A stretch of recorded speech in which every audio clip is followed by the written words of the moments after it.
কোনো ব্যথা পাবা না। হ্যাঁ, জাস্ট আমরা সেলাইটা খুলে দেব, শেষ।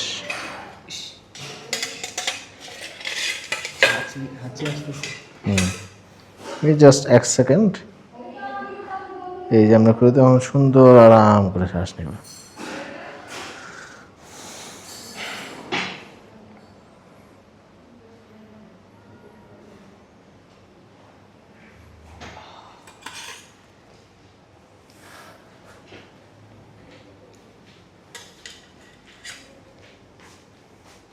কোনো ব্যথা পাইছো? না। ব্যথা পাবা না। হ্যাঁ, আমার নাকের মধ্যে যত সর্দিগুলো ময়লাগুলো জমে আছে সুন্দর করে ক্লিন করে দেবে, একদম সুন্দর করে শ্বাস নিতে হবে।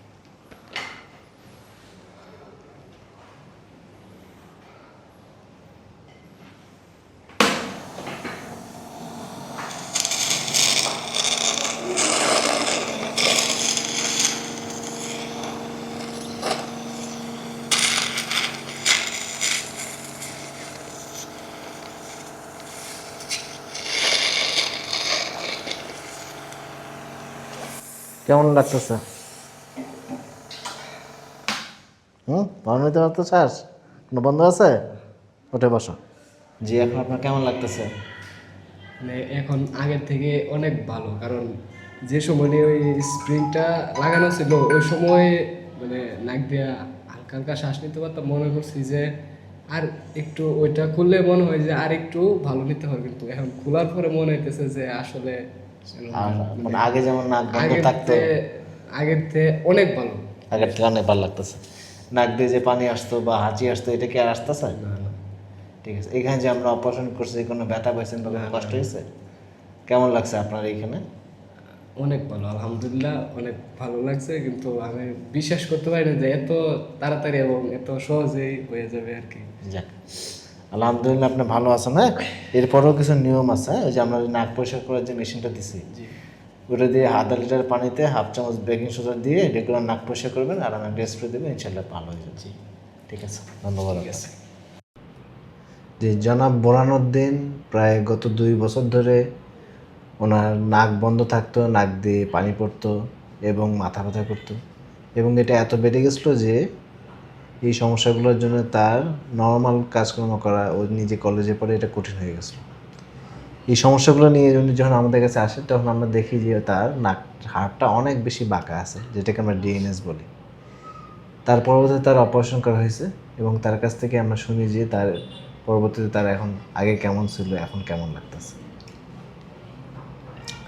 মানে আমার অপারেশন করার আগে মানে নাক দিয়ে শ্বাস নিতেই পারতাম না, মানে এক সাইড টোটালি বন্ধ ছিল, আরেক সাইড দিয়ে শ্বাস কিছু কিছু যাইতো, কিন্তু এক সাইড বন্ধ ছিল। তারপরে এই অপারেশন মানে আপনার সন্ধান পাইলাম আর কি, যে আমাদের এলাকায় মানে নাক বন্ধ থাকার যে সময় বন্ধ আছিল ওই সময় এক সাইড দিয়ে আমি শ্বাস নিতে পারতাম, আরেক সাইড দিয়ে নিতে পারতাম না।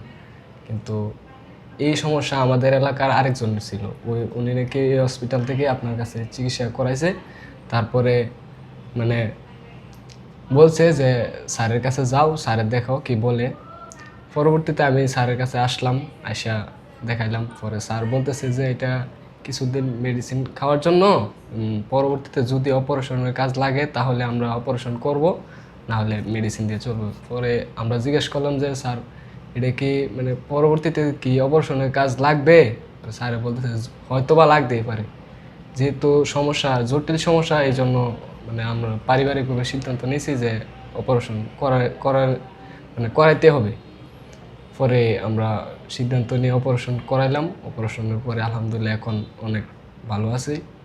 আজকে নাকের স্প্রিং খুলে দেওয়া হয়েছে, মানে অনেকটাই আমি ভাবতেও পারছি না যে এত ক্লিয়ারভাবে আমি শ্বাস প্রশ্বাস নিতে পারবো এবং ফেলতে পারবো, এটা মানে বলে বোঝানোর মতো নয়। এছাড়া এখন কি মাথা ব্যথা করে, বন্য কোনো সমস্যা হয়? না, অপারেশনের পরে এই পর্যন্ত কোনো সমস্যা হয়নি। অপারেশনের আগে কোনো ভয় বা দুশ্চিন্তা ছিল? অবশ্যই। এখন কি মনে হচ্ছে এইসব বিষয়ে? এখন মানে আমি তো বলতে পারি না যে অপারেশন কোন সময় হয়েছে বা ইয়ে হয়েছে। পরবর্তীতে এটা একটু ঝিনঝিন করে ব্যথা করতো, কিন্তু এটা একদিন পরবর্তীতে ওষুধ ওষুধ খাওয়ার পরে এটা সমাধান হয়ে গেছে। এবং অপারেশনের পরে যে নাক পরিষ্কার করার জন্য যেগুলো দিছিলাম এগুলো কি আপনার কাছে সহায়ক হয়েছিল? জি, এটা অনেক সহায়ক হয়েছিল, মানে নাকটা অনেক পরিষ্কার রাখছিল। পরবর্তীতে এটা দিয়ে অনেক ভালো উপকার জি, পাইছি আমি। এটা ইম্পর্টেন্ট, কারণ হচ্ছে যে যখন আমাদের নাকে অনেক সর্দি ময়লা থাকে, এখানে ইনফেকশন হইলে এই অপারেশনের যে সুফলটা সহজে পাওয়া যায় না। যে আপনি এবং আমাদের কাছে আসছেন, আপনার অপারেশন করতে পারছি আমরা, এবং আমরা আপনার যে অসুবিধাটা আমরা ঠিক করতে পারছি, এটাই আমাদের কাছে সবচেয়ে বড় জি, কথা। ঠিক আছে, ধন্যবাদ আপনাকে। ধন্যবাদ।